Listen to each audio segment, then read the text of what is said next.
ગણિત ધોરણ 8 પ્રકરણ 5 માહિતીનું નિયમન ભાગ 2 ભાગ 2 ની અંદર આપણે વર્ગીકૃત આવૃત્તિનું વિતરણ અને સ્તંભ આલેખની વાત કરવાની છે. ભાગ 1 ની અંદર આપણે માહિતીની ગોઠવણીમાં આવૃત્તિ વિતરણ કેવી રીતે તૈયાર કરવું એની વાત કરી છે. હવે અહીંયા આપણને ખબર છે માત્ર 4 વિષયો હતા, એટલે આપણે અહીંયા માહિતી છે એ ટૂંકામાં પતી જાય એમાંથી કલા, ગણિતશાસ્ત્ર, વિજ્ઞાન અને અંગ્રેજી. તો અહીંયા વિષયો લખી દીધા, સમૂહ લખ્યો એટલે કે વર્ગ લખ્યો નથી. પણ જો આ માહિતી ખૂબ મોટી હોય તો આવું કોષ્ટક બહુ મોટું થાય તો આપણે માહિતીનું વર્ગીકરણ કરવામાં મુશ્કેલીઓ અનુભવાય. અહીંયા ઉદાહરણ જોઈએ આપણે તો આપણે માહિતીનું વર્ગીકરણ છે એ બીજી રીતે અહીંયા આપણે આવૃત્તિ વિતરણ દ્વારા માહિતીનું વિતરણ કર્યું હતું. અહીંયા આપણે વર્ગીકૃત આવૃત્તિ વિતરણ તૈયાર કરવાનું છે, એટલે કે વર્ગવાળું. અહીંયા આપણે વર્ગ નહોતા બનાવ્યા, માત્ર જે તે મુદ્દો લખી નાખ્યો તો વિષય લખી નાખ્યા હતા. જ્યારે અહીંયા આપણે ઉદાહરણ આપણે સમજીએ એટલે ખ્યાલ આવે કે ધોરણ 8ના 60 વિદ્યાર્થીઓએ ગણિતના વિષયના 50 ગુણમાંથી મેળવેલા ગુણ નીચે મુજબ છે. આ 50 વિદ્યાર્થીઓ ગણિતમાં 60માંથી 50 ગુણમાંથી કેટલા ધોરણ 8ના 60 વિદ્યાર્થીઓએ 50 ગુણમાંથી કેટલા ગુણ મેળવ્યા એને માટેની માહિતી આપેલી છે. હજુ આવું આવૃત્તિ વિતરણ તૈયાર કરવા જાઓ તો આપણને ખબર છે કોઈને 21 માર્ક, કોઈને 10, કોઈને 30, કોઈને 22. તો મારે શું કરવું પડે? આવી 60 લીટીઓ બનાવવી પડે કે 1 માર્ક કેટલાને છે, 2 માર્ક કેટલાને, 3 માર્ક, 4 માર્ક, 5 માર્ક, 6. તો મારે આવૃત્તિ વિતરણ કરવા માટે આટલામાં માહિતી સમાઈ ગઈ. આવૃત્તિ વિતરણ કરવા માટે આપણે 2 પેજ જોઈએ. તો એ આવૃત્તિ વિતરણ છે એ આપણા માટે થોડુંક કંટાળાજનક અને માથાકૂટનો વિષય બની જાય.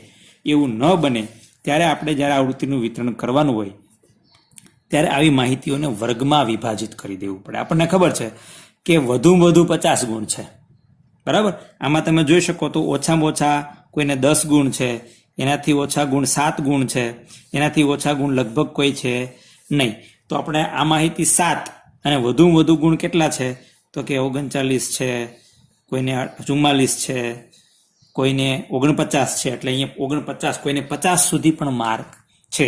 એટલે આપણું માહિતી છે 7 થી 50 સુધીની છે. તો અહીંથી 7, 8, 9, 10, 11, 12 એમ લખવા જાઓ અહીંયા મેળવેલા ગુણ તો લગભગ 45 લીટીની આસપાસ જોઈએ. એટલે એવું ન બને એટલા માટે એવા સમયે આપણે જે માહિતી હોય એને આપણે વર્ગીકૃત કરી દેવી પડે. એટલે કે જે માહિતીનો મુદ્દો છે એને વર્ગમાં વિભાજિત કરી દેવું પડે. વર્ગ એટલે એક પ્રકારનો સમૂહ. હું માહિતી એવી રીતે તૈયાર કરીશ, અહીંયા વર્ગ આપણને ખ્યાલ આવશે કે હું અહીંયા વર્ગ બનાવું છું. પહેલું આપણે આવૃત્તિ વિતરણ બનાવવા માટેનું પહેલું કોષ્ટક છે વર્ગ. બીજું છે આવૃત્તિ ચિહ્ન, અગાઉની જેમ જ આવૃત્તિ ચિહ્ન. અને ત્રીજું છે કુલ આવૃત્તિ અથવા તો વિદ્યાર્થી મેળવેલા ગુણ આવૃત્તિ. હવે વર્ગ એટલે શું આપણે બરાબર એ સમજવાનું છે. તો મને ખબર છે કે 50 સુધીની માહિતી છે. તો પેલો વર્ગ 0 થી 10. આ વર્ગ એટલે બીજું કંઈ નથી, એક અંતરાલ છે બે સંખ્યા વચ્ચેનો, બરાબર. 0 થી 10 એટલે જ્યાં જે વિદ્યાર્થીઓને 0 થી 10 ગુણ હશે એને હું આની અંદર લખીશ. પછી બીજો અંતરાલ લઉં તો 10 થી 20. તમને એમ થશે 11 થી 20 કેમ ન લીધા, 10 થી 20 કેમ લીધા? પછી 20 થી 30, પછી વર્ગ લઉં 30 થી 40, 40 થી 50. આટલા વર્ગો મારે લેવાના, કારણ કે હવે આગળ માહિતી આવવાની નથી. હવે તમને એમ થશે 10 આમાં છે ને આમાંય છે, તમારે 10 લખવા કેમાં? તો આપણે હંમેશા યાદ રાખવાનું, જ્યારે આવૃત્તિ વિતરણ હોય ત્યારે ઉપલા વર્ગની આ નીચલી હદ કહેવાય, આ વર્ગની ઉપલી હદ કહેવાય.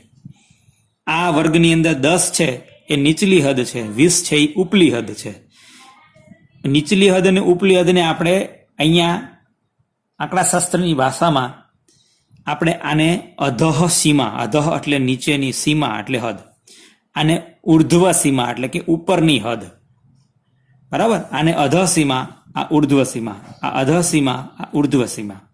હવે જ્યારે 10 લખવાના થશે ત્યારે આમાં લખશું કે આમાં એવો પ્રશ્ન થશે. તો ત્યારે હંમેશા યાદ રાખવાનું કે આ 10 છે એ આની અંદર નહીં લખાય. કેમાં લખાશે? આમાં.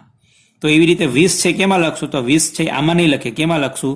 નીચેના વર્ગમાં લખશો. એટલે આપણે જ્યારે આવૃત્તિ વિતરણ તૈયાર કરીએ ત્યારે આટલી બાબતોને યાદ રાખવાની છે. આપણે હવે શરૂ કરીએ. આ આવૃત્તિ જે માહિતી આપેલી છે એનું આવૃત્તિ વિતરણ કોષ્ટક તૈયાર કરીએ. તો 21 કેમાં આવશે? તો કે 20 અને 30 ની વચ્ચે, તો આ એક આવૃત્તિ ચિહ્ન. પછી 10 કેમાં આવશે? તો આમાં કે આમાં? તો કે આમાં લેવાનું નથી. કેમાં લઈશું? આમાં. 30 કેમાં આવશે? આમાં કે આમાં? તો કે આમાં. 22 કેમાં આવશે? 20 થી 30 ની વચ્ચે. 33 તો કે 30 અને 40 ની વચ્ચે. 5 તો કે 0 અને 10 ની વચ્ચે. 37 તો કે 30 અને 40 ની વચ્ચે. 12 તો કે 10 અને 20 ની વચ્ચે. 25 તો કે 20 અને 30 ની વચ્ચે. 42 40 અને 50 ની વચ્ચે. 15 10 અને 20 ની વચ્ચે. 39 તો કે 30 અને 40 ની વચ્ચે. 26 તો કે 20 અને 30 ની વચ્ચે. 32 તો કે 30 અને 40 ની વચ્ચે. 4 થઈ ગયા છે. પાંચમાનું આડો લીટો બનાવો એટલે 5નું જૂથ બની ગયું અને 32 સુધી વાત થઈ ગઈ. બરાબર. હવે 18 તો કે 10 અને 20 ની વચ્ચે. 27 20 અને 30 ની વચ્ચે. 28 20 અને 30 ની વચ્ચે. 19 10 અને 20 ની વચ્ચે. 29 20 અને 30 ની વચ્ચે. 35 30 અને 40 ની વચ્ચે. 31 30 અને 40 ની વચ્ચે.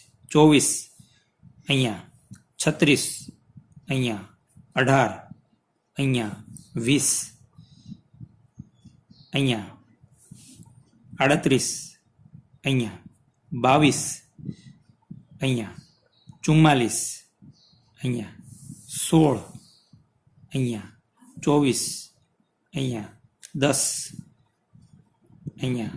27 અહીંયા. 39 અહીંયા. 28 અહીંયા. 49 અહીંયા. 29 અહીંયા. 32 અહીંયા. 23 અહીંયા. 31 અહીંયા. 21 અહીંયા. 34 અહીંયા. 22 અહીંયા. 23 અહીંયા. 36 અહીંયા. 24 આ વર્ગની અંદર છે. 36 આ વર્ગની અંદર. 33 આ વર્ગમાં. 47 આ વર્ગમાં. 48 આ વર્ગમાં. 50 આ વર્ગમાં. 39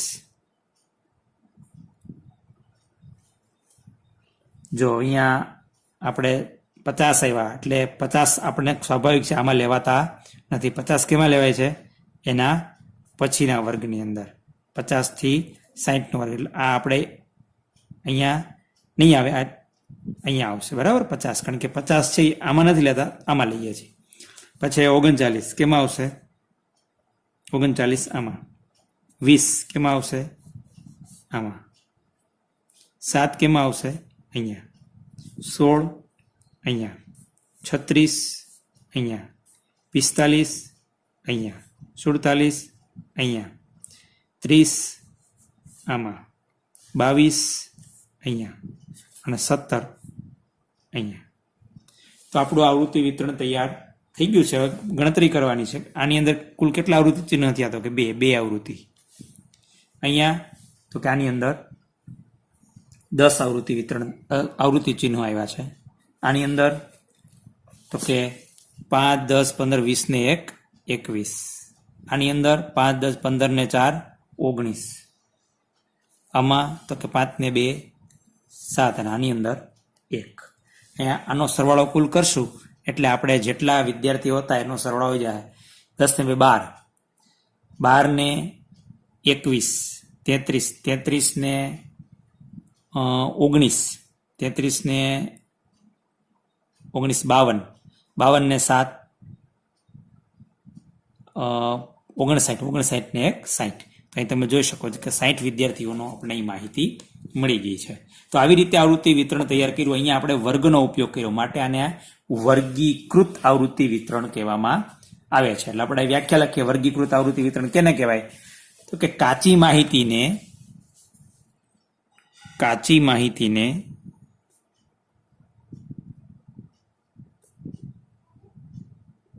સમૂહ કે વર્ગમાં, સમૂહ કે વર્ગમાં ગોઠવી રજૂ કરી શકાય, રજૂ કરી શકાય છે. અને આવી ગોઠવણ ધરાવતા, આવી ગોઠવણ ધરાવતા કોષ્ટકને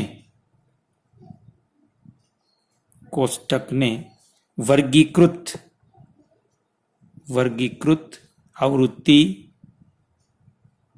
વિતરણ કહે છે. એટલે અહીંયા જે આવૃત્તિ વિતરણ આપ્યું છે એ વર્ગીકૃત આવૃત્તિ વિતરણ છે. બરાબર. આ વર્ગીકરણ જે કર્યું છે એને વર્ગીકૃત આવૃત્તિ વિતરણ કોષ્ટક કહેવામાં આવે છે. બરાબર. કેવું કહેવાય? આ વર્ગીકૃત આવૃત્તિ વિતરણ કોષ્ટક. બરાબર. કારણ કે વર્ગ બનાવ્યા એટલા માટે વર્ગીકૃત. અહીંયા વર્ગ બનાવ્યા 10 થી 20 નો વર્ગ, 0 થી 10 નો વર્ગ, 10 થી 20 નો વર્ગ, 20 થી 30 નો વર્ગ. બરાબર. હવે આને આધારે આપણે ઘણી બધી માહિતી મળી શકે. દાખલા તરીકે મોટાભાગના વિદ્યાર્થીઓના ગુણ 20 થી 30 ની વચ્ચે છે. 0 થી 10 ના વચ્ચે આવેલા ગુણના વિદ્યાર્થીઓની સંખ્યા 2 છે. સૌથી વધુ ગુણ એક જ વિદ્યાર્થીને છે. બરાબર. તો કે 40 થી 50 ગુણ મેળવ્યા એવા વિદ્યાર્થીઓની સંખ્યા કેટલી? તો કે આવી માહિતી આપણને વર્ગીકૃત આવૃત્તિના આધારે ફટાફટ આપણને મળી શકે છે. જો આ જ આવૃત્તિ વિતરણ આપણે અગાઉની જેમ કર્યું હોત તો આ બહુ મોટું કોષ્ટક બને. એવું ન બને. જ્યારે માહિતી બહુ વધુ પ્રમાણમાં હોય ત્યારે એ માહિતીને વર્ગમાં વિભાજિત કરી અને આપણે આવૃત્તિ વિતરણ તૈયાર કરતા હોઈએ છીએ. હવે આ આવૃત્તિ વિતરણ જે બનાવ્યું છે એને આધારે આપણે સ્તંભ આલેખ દોરવાના થાય છે. ધોરણ 7 ની અંદર તમે 6 ની અંદર લંબ આલેખ શીખી ગયા છો, 7 ની અંદર પણ દ્વિલંબ આલેખ શીખી ગયા છો. એ લંબ આલેખનો જ એક પ્રકાર છે સ્તંભ આલેખ. તમે જ્યારે લંબ આલેખ દોર્યા હતા ત્યારે એની અંદર કેવું હતું કે એક સ્તંભ અને બીજા સ્તંભ વચ્ચે ગેપ હતો. બરાબર. જ્યારે અહીંયા કેવું થશે કે એક ગેપ અહીંયા હશે નહીં. બરાબર. હવે આપણે આ જ માહિતીને આપણે સ્તંભ આલેખ સ્વરૂપે દર્શાવીએ એટલે તમને ખ્યાલ આવશે કે સ્તંભ આલેખ કેવી રીતે દોરાય. અગાઉની જેમ જ જ્યારે સ્તંભ આલેખ દોરવાનો હોય ત્યારે આડી લીટી દોરી દેવાની. અહીંયા બોલપેનનો ઉપયોગ કરું છું, તમારે પેન્સિલનો ઉપયોગ કરવાનો છે. આને એક્સ અક્ષ તરીકે ઓળખવામાં આવે છે અને ઊભી જે રેખા હોય એને વાય અક્ષ તરીકે ઓળખવામાં આવે છે. એક્સ અક્ષ અને વાય અક્ષ જ્યાં છેદે ત્યાં ઉદ્ગમ બિંદુ 0 હોય, ઉદ્ભવ બિંદુ. આ જ્યારે સ્તંભ આલેખ દોરવાનો થાય છે ત્યારે આડી જે રેખા એક્સ અક્ષ હોય છે, સમક્ષિતિજ, ત્યાં હંમેશા વર્ગ અંતરાળ એટલે કે આ લેવાનું હોય છે. 0 થી 10, 10 થી 20. સ્તંભ આલેખ અને લંબ આલેખમાં ફેર એટલો હોય છે, સ્તંભ આલેખ તમે દોરશો એટલે કન્ટિન્યુ એક સ્તંભ બીજા સ્તંભને અડેલો હશે. જ્યારે લંબ આલેખમાં એક સ્તંભ દોરેલો હશે, વચ્ચે જગ્યા હશે, બીજો સ્તંભ પછી દોરેલો હશે. ધોરણ 7 ની અંદર તમે શીખી ગયા. અહીંયા ગેપ નહીં, એનું કારણ છે કારણ કે અહીંયા જે માહિતી છે એ સતત છે, ક્યાંય વચ્ચે ગેપ આવતો નથી. એટલે 0 થી 10, પછી બીજો અંતરાલ 10 થી 20, ત્રીજો અંતરાલ 20 થી 30, ચોથો અંતરાલ 30 થી 40, પાંચમો વર્ગ છે 40 થી 50 અને છઠ્ઠો વર્ગ છે 50 થી 60. હવે આપણને ખબર છે વધુમાં વધુ અંક છે એ 50 સુધીના. અહીંયા આપણે આવૃત્તિ લખવાની છે. આવૃત્તિ વધુમાં વધુ કેટલી છે?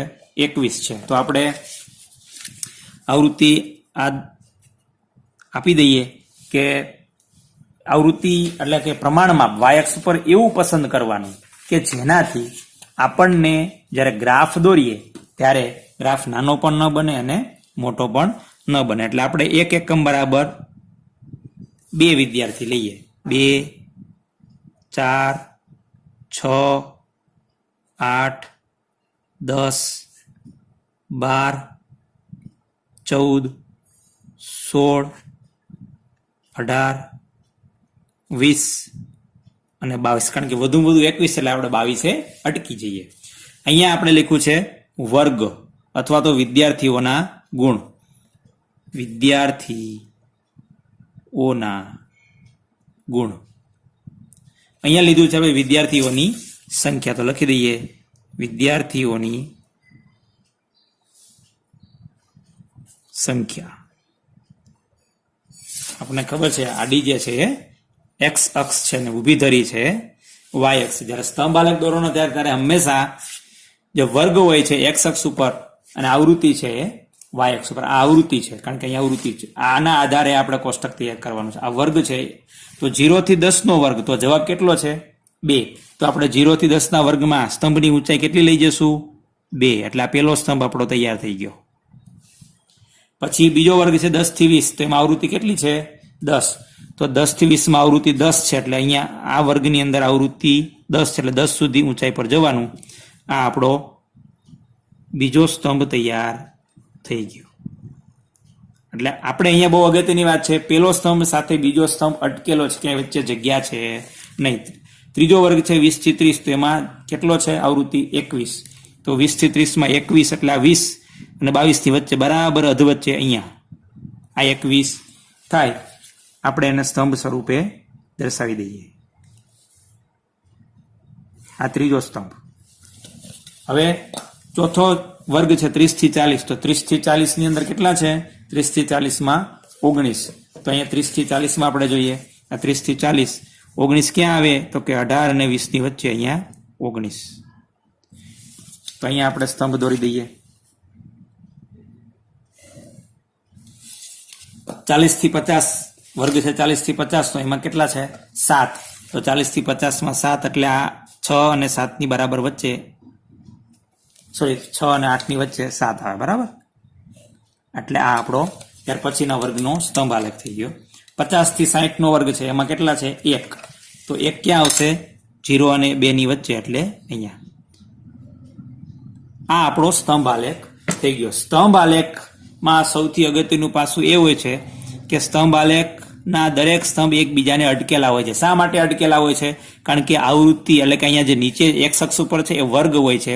વર્ગ છે એ કન્ટિન્યુ 0 થી 10, 10 થી 20, 20 થી 30 વચ્ચે ગેપ મૂકી શકાય નહીં. એટલે જ્યારે સ્તંભ આલેખ દોરવાનો થાય ત્યારે આપણે એટલું યાદ રાખવાનું છે કે દરેક સ્તંભ એકબીજાને અટકેલો હોય છે અને આ જે સ્તંભની ઊંચાઈ છે એ વર્ગના આવૃત્તિ જેટલી હોય છે. અને પહોળાઈ તો બધીમાં સરખી જશે. કેટલી હશે?